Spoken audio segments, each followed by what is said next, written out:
back to Whiskey Happens. I'm Gary Johnson. That's Travis Martin. Today we are coming to you for our end of year wrap up of bottles that disappointed us, let us down. No specific bias reason other than it just wasn't up our alley. I'd also love to hear if anybody else has had any disappointments in 2021 and bottles they picked up. So love to hear what some of the disappointments you guys picked up this year that you guys were sitting there going, heard great hype about it and blew up in your face. So, Travis, what's your first disappointing pick from this year? Well, God damn it. I knew we would have at least one. I knew it. Basil Hayden toast. I am so disappointed in this. I am a huge Basil Hayden fan. I grew up. It was what I grew up on. I just knew what to come from when you got Basil Hayden. You got just an easy sipping, easy approachable bourbon that you could give to anybody and pretty much anyone would sip it and enjoy it. Yeah. This I wouldn't say it's the worst. I wouldn't say it's trash, but I wouldn't say it's toasted. It's not toasted. Do not call this toasted. This is just, I don't know. So I've thought about this before. Do you think just because the proof is so low that like it doesn't, adding more time in a barrel is not going to help it? Everyone knows what to expect when you drink Basil Hayden. And so you get this flavor profile in your head and you think, okay, toasted just means I'm going to get that extra layer of deep flavor in this. And it's going to be a flavor bomb. It's going to hit you with a bunch of vanilla, a bunch of caramel right up front. And it doesn't, it's just bland. It is just, it doesn't even taste as good as just the normal Basil Hayden.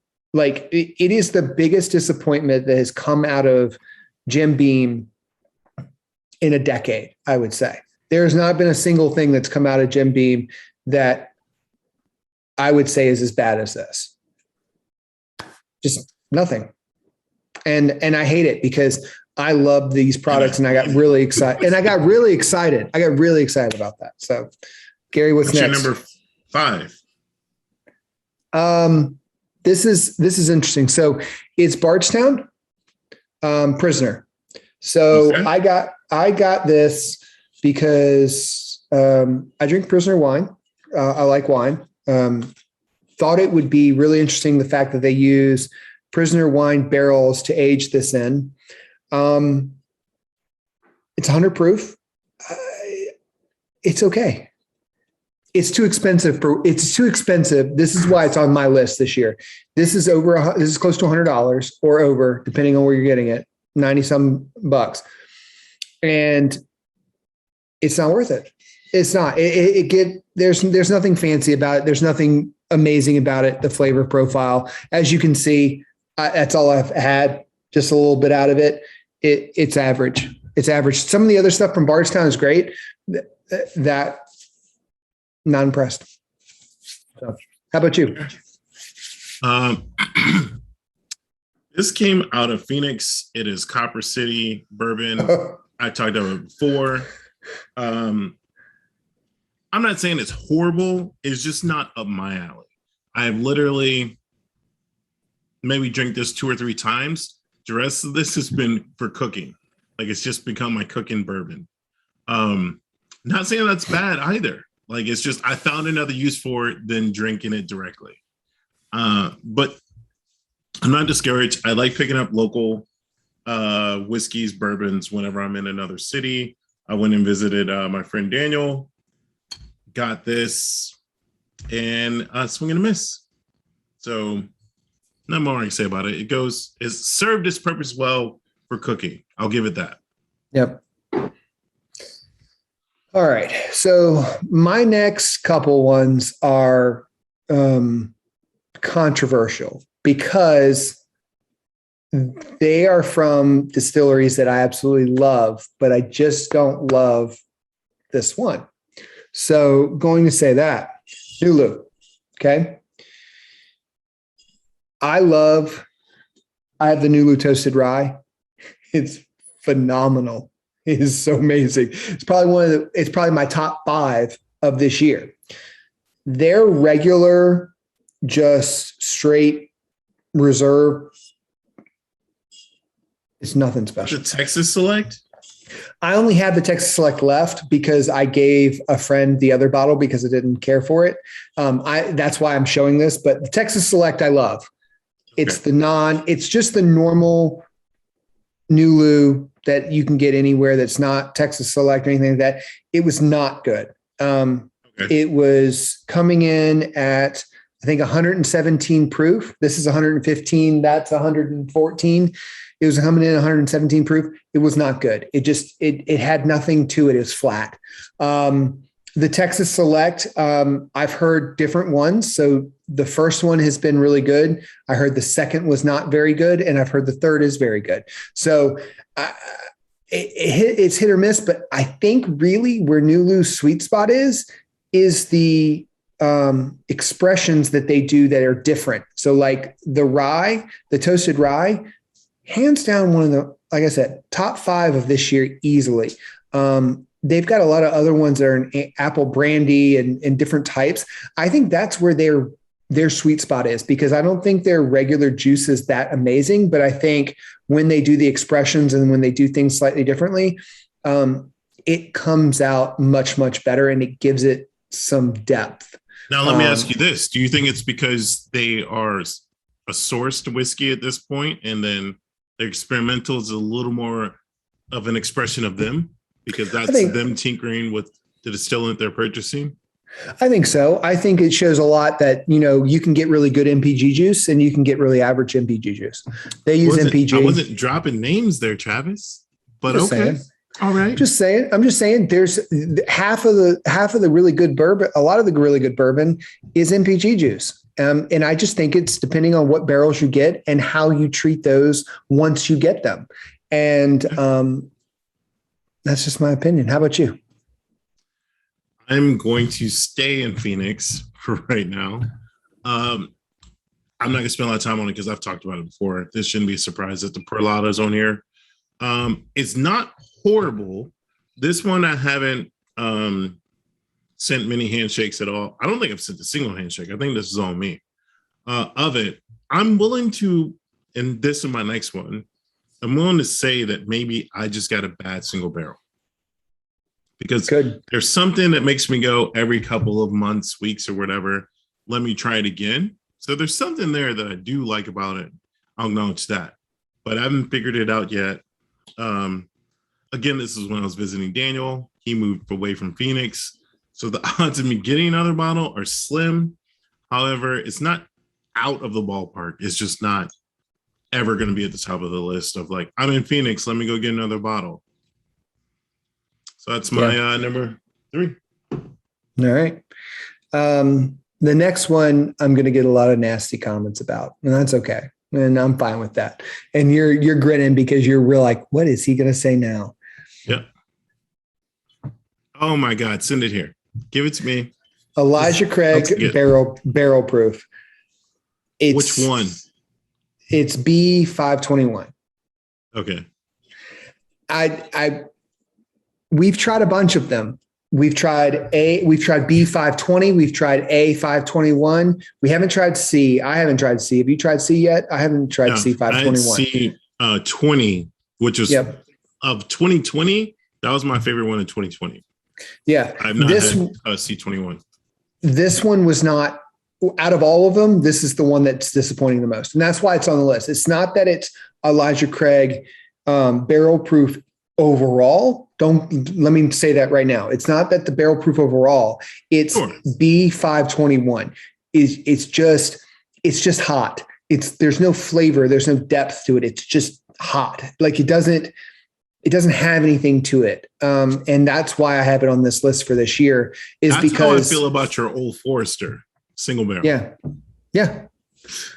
No, you're right. And it's the same thing with Old Forester. Old Forester, the one that I've got that's 134 proof, whatever.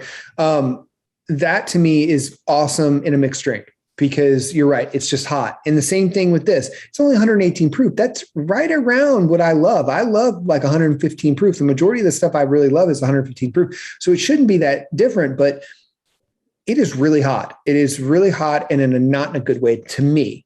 And like I said, this is all just our opinion. It has nothing to do with anything else, but that's just how I like drinking, and that's my opinion on that. So what's next for you?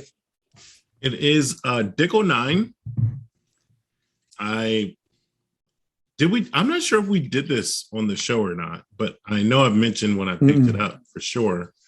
A lot of people love Dickel juice. Some people hate Dickel juice. I am not decided yet. I just know that this isn't for me. Yeah. There could be any other year, bottled in bond, small batch. I don't know if they make small batch, but I'm not out on Dickel. And that's why this is kind of in the middle, because it's not a firm, like, this was horrible. I was just like expecting more. Yeah. No, I mean, I understand what you're saying with that. With Dickel, I've had the 15 year and I'm the same way. It's for 15 year, most 15 years are phenomenal. And the Dickel 15 is just,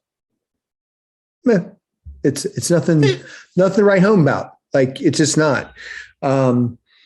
The next one for me is one that we'll kind of have to put like a little picture of, because I actually gave it away to someone else because I knew I wouldn't drink it. And that is Crossroads. So I know Blue Note. I know I'm going to get a ton of hate on that, but you know what? I have not had a single Blue Note that I like. And I've tried pretty much all of them, guys. I've tried the 17 year, was not good to me. I've tried the Crossroads. I've tried a bunch of them. It was not good. I did not like it at all. And it has something to do with that charcoal filter taste. It's just, I don't know. It hits me in the back where I don't like it. And it's not something I preface these all with, if I can't sip it neat and enjoy it, then I'm not going to like it, because that's the first true tried and true on if you're actually going to like something. If you have to add something to it, then you're not liking what the actual juice is. You're liking how you change the flavor profile. So for me, That's why I don't like it. All right. This one, I'm just going to get out of the way. I didn't know how I was going to finish this, but I realized how I'm going to finish this. I've come to the conclusion after a year of drinking, shout out to Big Bourbon Club, Go Blue Liquor Store. Both help me realize this epiphany is that I don't dislike Wilderness Trail. I dislike this single barrel. So if you guys have number 1680520A, I did not like this bottle. I've let many people try this. Trust me, I did not drink all this. It just wasn't a good barrel. I've had other ones. Steve, thank you very much. He let us try their barrel pick. Our first night in Kentucky. Yes. And then Go Blue Liquor Store had a great small batch. That's the one I gave to Steven. Yep. And Steven's been enjoying it. So Wilderness Trail does put out good product. And I have learned over the year, I would say proudly, that I just picked a bad single barrel. That or happens. A single barrel that's just not up my alley. Not necessarily bad, just not for me. Yep. Well, it's coming to the end of the list. This was a very tough one to put on mine. Almost didn't put it on my list, but I have to because I need people to understand why I say this. Uh-oh. What? Penelope Rose Cask. Listening. So, I love Penelope. Don't get me wrong. This is not this is nothing against Penelope. Penelope, I've got all of them up there. You can't really see them, but they're all there. I like them all. This one, it's just the finish on it. I don't know if it's because it's in a rose cask. I don't know. It just doesn't do it for me. Not to say that this is something I would give away. This is not like the other ones I'd probably give away to people or give handshakes to. I'd give handshakes to any of my stuff to anybody, but this is not saying that I wouldn't drink this. I'm saying I'm disappointed because all the other ones were fire, and this was my least out of all of them. And it's only because it didn't come through at the end like it should. Like all the other ones, especially the Texas Select, I'm telling you right now, those barrel select ones that they have are fire. They come through and they are just so much flavor. This was bland. It didn't have as much flavor as I thought. Now, that being said, this is batch 2. I've heard that batch 4 that just released recently is fire. So, like I said, it just could be the batch. Like Gary was saying with his, it could just be the batch that isn't something up my alley. So I'm interested to try another one. So if someone's out there and you guys have had batch 1, 3, or 4 outside of 2, let me know. We can send each other some handshakes and try different ones. Let me know. I'd love to understand if you guys have had any of the other ones that you guys feel. So let me know in the comments below if you guys have had some of the other ones. So. All right. That leaves just me. And I guess this would become the point where I tell you what I've been drinking. I've almost finished. I think I found out where my life is going with this. About 2 years ago, Benchmark released a expression series, kind of like the Weller series. And we have a video coming out soon where we do a blind of all 5 of the expressions into see which one we just genuinely like better blind. But before we actually did the video, I tried this one and I instantly knew I didn't like it. I didn't know how it would stack up against the rest of them.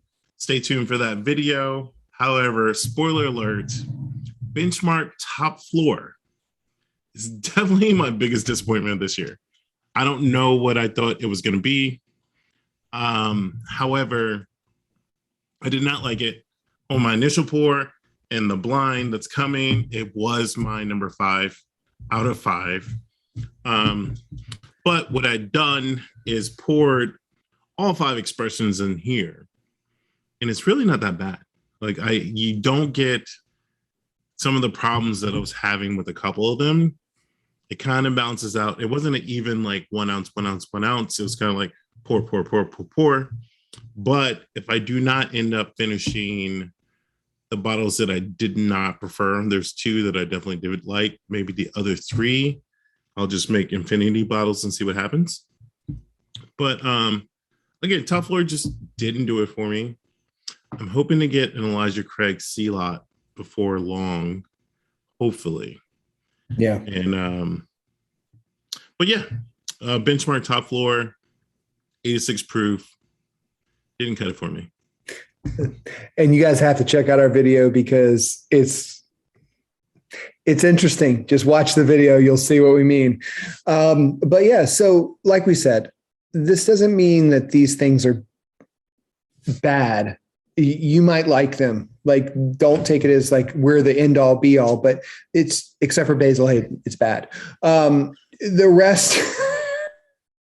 rest are kind of subjected to, like we said, 2021, what they released in 2021 that we had that might be slightly different from other years or slightly different from different batches. So take it as you will. Leave us comments below what you guys think about any of y'all's ones that you tasted this year that were just crap.